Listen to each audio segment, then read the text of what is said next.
Well, there's not much privacy here. No, you can't expect privacy here. Comes out here on a Saturday and I'm still being watched. Hello, YouTubers. Guess what? The 6060 don't want to go home. Don't do it. Well, it was supposed to leave this week, and we got a call from our friendly Kubota dealer and said, hey, you can have it for another week if you want it. Yeah. So I said, well, you know, there's a couple of things that I'd like to rearrange, and another thing that I wanted to build, but I didn't think I had time to do it. So that week is going to come in handy. So we've made some changes to a mod. Now that don't happen very often. But you know, I got to stinking. What are you thinking about? Stinking. I got to stinking about that toolbox that we built in the back. And I said, you know what? Just because I don't open the window, it doesn't mean other people don't open the window. Good point. So we have repaired, or we have remodded that situation, and we've come up with a solution. So come on back here. Lovely assistant. Come on back here. We'll have a look. You came back on the wrong side. I did? Yeah, you should be on the other side. I didn't know I had a choice. Well, you know, there's not enough room here for me, let alone tools. So you're better off on the other side. Alrighty. On the other cutter side. So as you can see now, if you remember the last video, by the way, folks, this is not meant for one with a backhoe. I will express that, you know, unless you want to sit on the toolbox. Before, the toolbox was up here, okay? Now the toolbox is down there. So you have, the window can now open.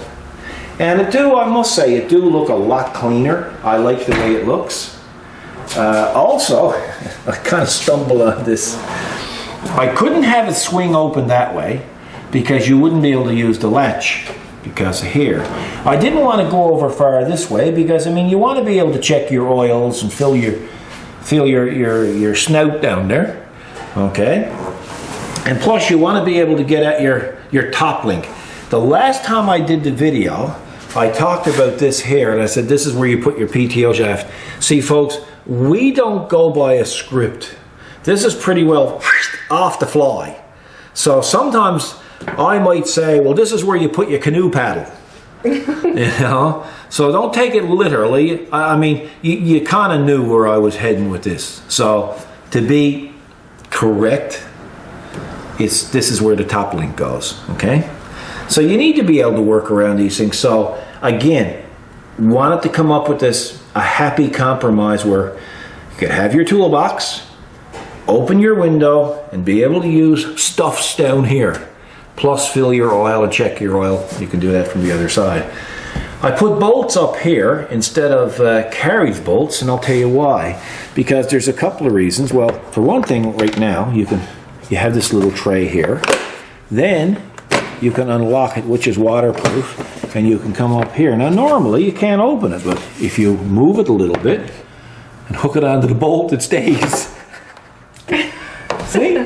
Yeah. See the bolt? I see indeed. Right in here. Right? Yeah. So when you want to close it, you just go like that.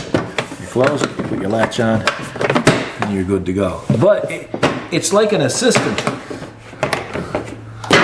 Yeah, it is, isn't it? So it works good. Now that being said, if somebody don't like the toolbox, well, I mean, you can throw it away and put a steel one there, camo box or whatever. I just personally hate camo boxes or camo ammo boxes. See, camo boxes. Yeah. Right? I better stop fooling around with my wording because people are gonna, you know, people say it's not a blow snower, it's a snow blower. Well, I've always called it a blow snower. And I've called it a blow snower since I had my paveway drive. Okay? Okay. So that's the reason why I call it a blow snower. Now, there are times that my tang gets tangled up and I starts backing backwards, but I can't help that. It's just one of the flaws that I have. Okay? So the toolbox mod is now the way it should be done. There's been a revised bracket put on the bottom. It's quite sturdy, okay? and there's been an extension put on up here. So now it looks more like it should have looked. It looks more like what Kubota should have put there. And, you know, like, I mean, the average guy wouldn't know that that's not a Kubota product. And that's our goal. And the beauty of it, again, there's no drilling holes. We're utilizing what's already there, and we're doing it. It's going to come with the toolbox. It's going to come with the tray. It's going to come with all the new gear, and it's going to come with the hardware, the bolts, the nuts, the washers, whatever. Won't it? Yes. Okay. That's where I come in. From the last video, the light bar installation kit. That's right. Right? That's still there. Now, we have a situation where if enough people ask for something, we really look seriously into it. And we've had a certain question asked us that crossed that or met that threshold. We developed this light bar bracket, and everybody said, boy, you know, I hope you really do come out with a front one. And to be honest with you, we were going to come out with a front one, but we understood that Newfoundland Canada Limited were going to want their tractor back, you know. But I'm telling you folks, these are the greatest people in the world. I mean, to give us a tractor since December, I mean, come on, you know, like it's remarkable.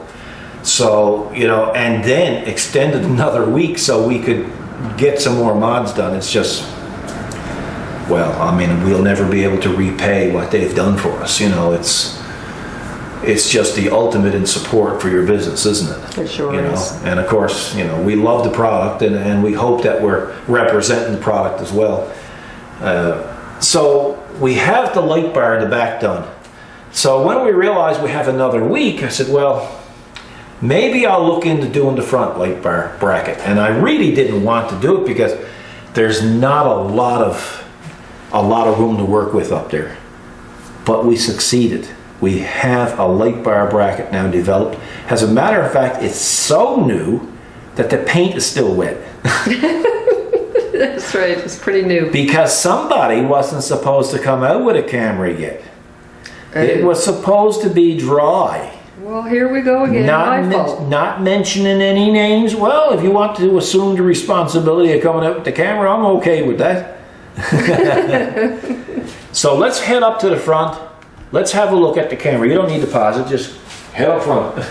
And we'll have a look and see what you think. Huh? I'll head off this way. Yeah. So again, this is the prototype, but this is pretty well it. Again, the paint is not dry. Now you're going to see two holes punched in it, okay?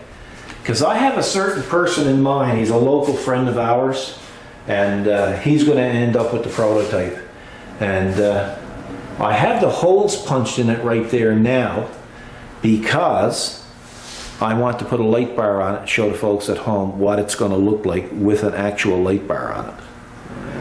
So that's what we'll do. You'll look and you'll see where the 4 bolt holes are too. They're elongated. And the reason why I did that is because when you're setting them up and you're putting the brackets under each light, you're going to end up, when you put the brackets on each light, you just snug them down, you don't tighten them. Then you get up and you put those 4 bolt holes, the 4 bolts in place, and the nuts on the back, and that way you can align everything, you know, where it's elongated. You can move it around. Then when you're satisfied, tighten it all in, tighten up your lights, and you're good to go.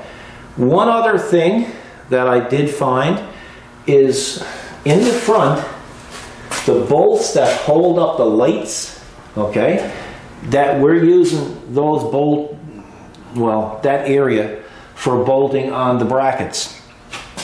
And these brackets, folks, are 1/4 inch thick. So that left us with very little bite on the nut for the light. So what we did is we're going to supply an extra long bolts for each side. It's just 1 bolt on each side.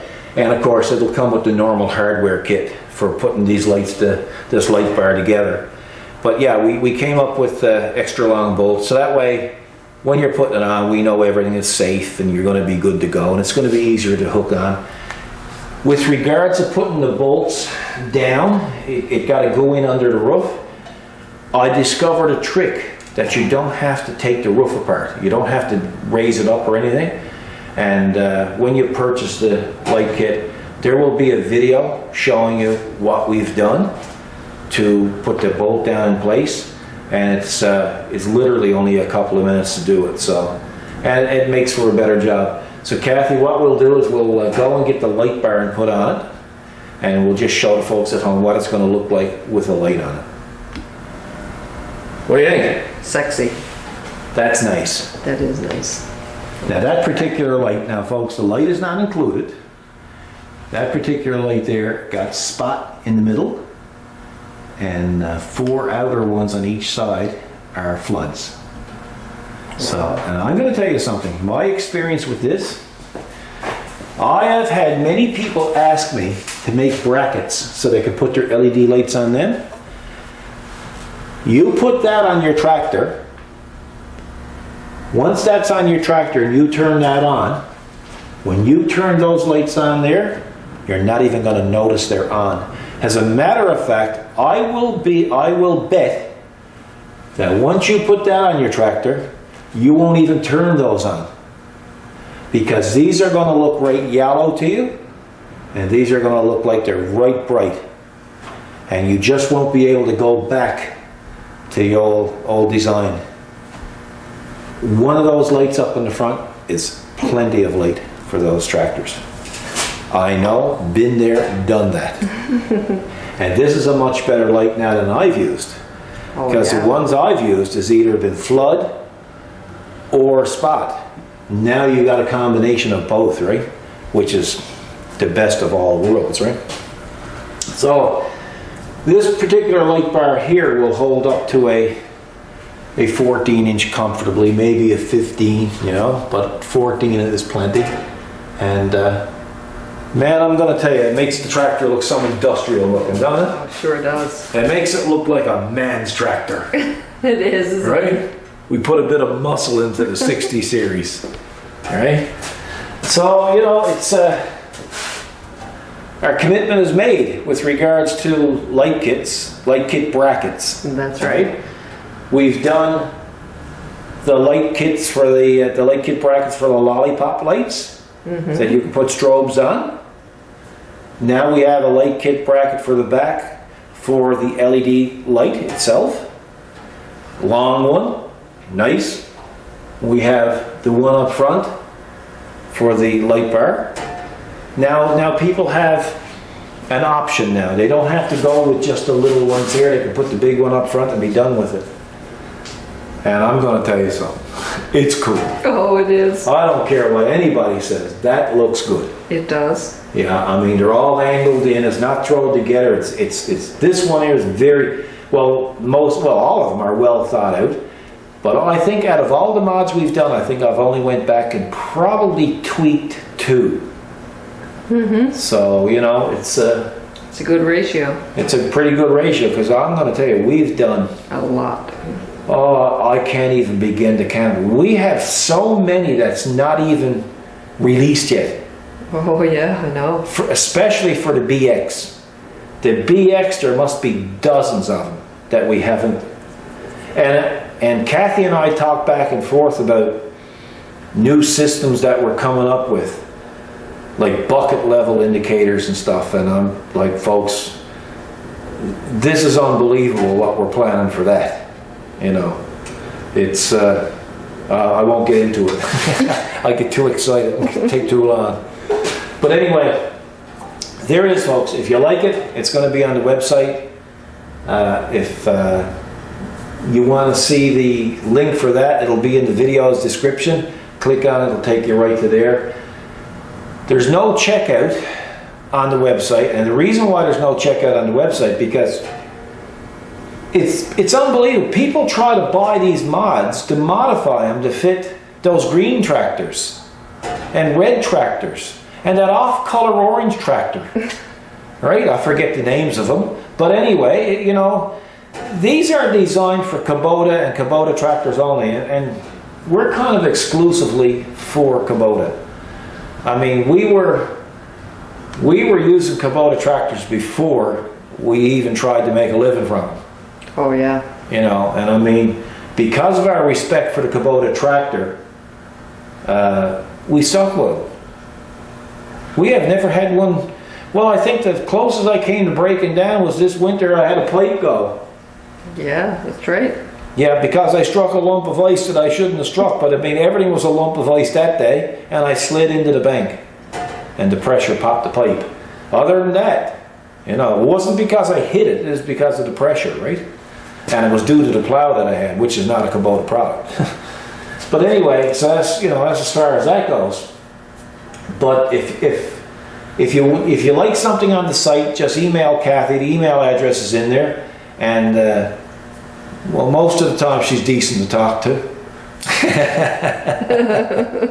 And she'll straighten you out, and she'll tell you what the shipping is and whatnot. So there you go, folks. The 60 series here for another week. I don't know if we're going to do another mod. I kind of got something in mind, but I don't know if I'm going to follow through with it. So we'll see what happens. You guys have a great weekend. It's Saturday evening. It's 3:30 here now. Been here all morning. Not bad for a day off. Not bad. And we'll see you in the next video, folks. So you guys take care. Thanks for your support, and God bless.